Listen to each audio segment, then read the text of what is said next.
What's up guys, my name's Nick. This is my Hawkeye WRX and today I'm doing a review of the Raceland Bags. First I want to show you guys the management I'm running right now because the Raceland Bag setup doesn't come with management, so if you want to follow me over here. Bring you over to my trunk. So it's a really simple setup.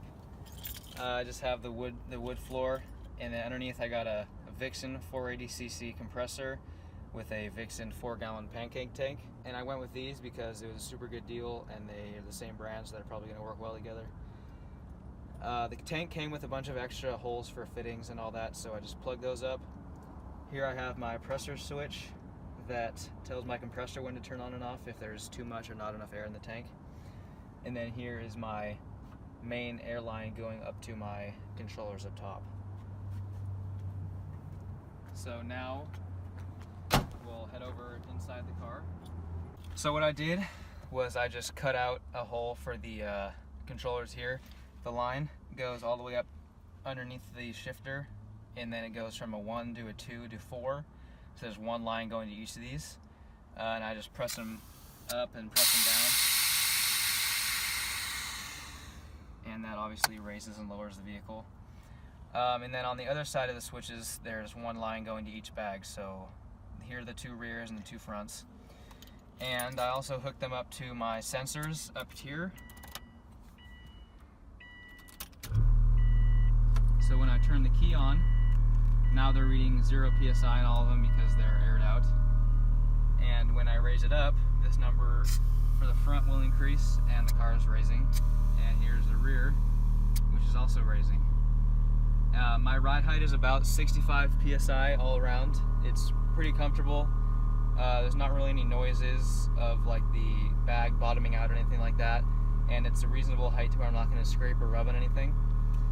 And then, so what I usually do is I usually bring them up to about 100 PSI. And the reason for that, I noticed that when you raise them up higher and drop it back down to your ride height, it rides smoother and it's stiffer, but it doesn't feel stiffer. So now I'm about 65 all around.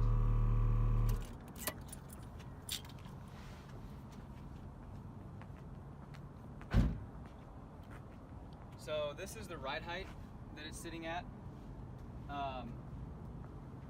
It's about, I'd say, an inch higher than it was when I was on coilovers, which that inch really makes a big difference, especially with this splitter, which actually isn't even made for my car. So it sticks out way further than it should, but I wanted to make it fit, so I did. I can turn the wheel all the way without rubbing on my flare. I can go over a huge bumps in the rear and it doesn't even bottom out, anything like that. And that's one of the main reasons why I wanted to get air suspension. Not only because I didn't want to ruin my vehicle, but sitting your front lip on the ground is pretty cool. So now I will show a clip of it airing out real quick.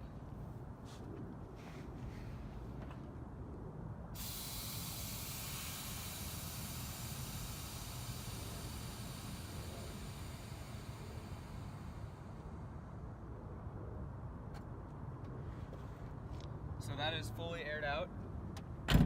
Now, to get these installed on the 0207 WRX, I had to do a couple things. You couldn't just slap on these bags and a management and have it sit that low, unfortunately.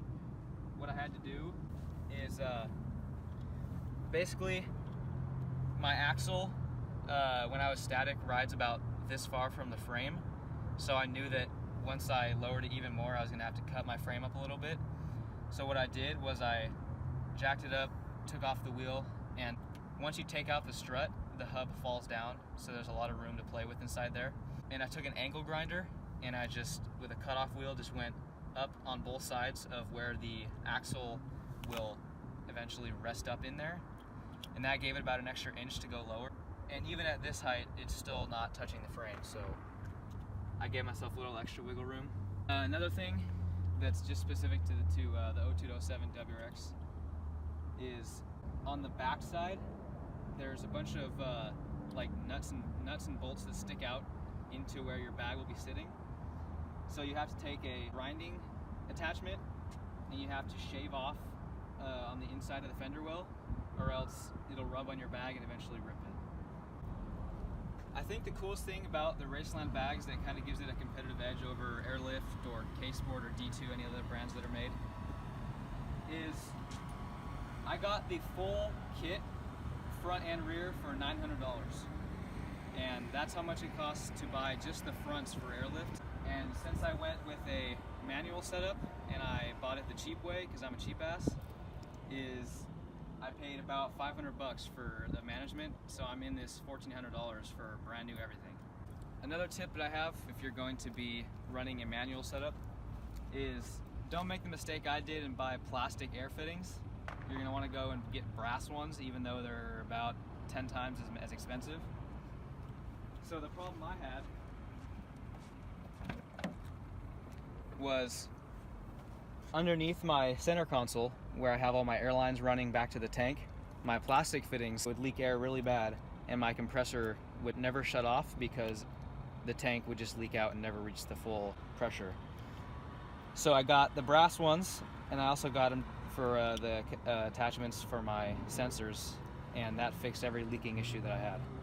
And lastly, thank you to Raceland for making a cheaper alternative to the airride system, because I know it can be very expensive, but I did this for $1,400 and so can you. So if you're thinking about bagging your car, you should probably do it because it's worth it.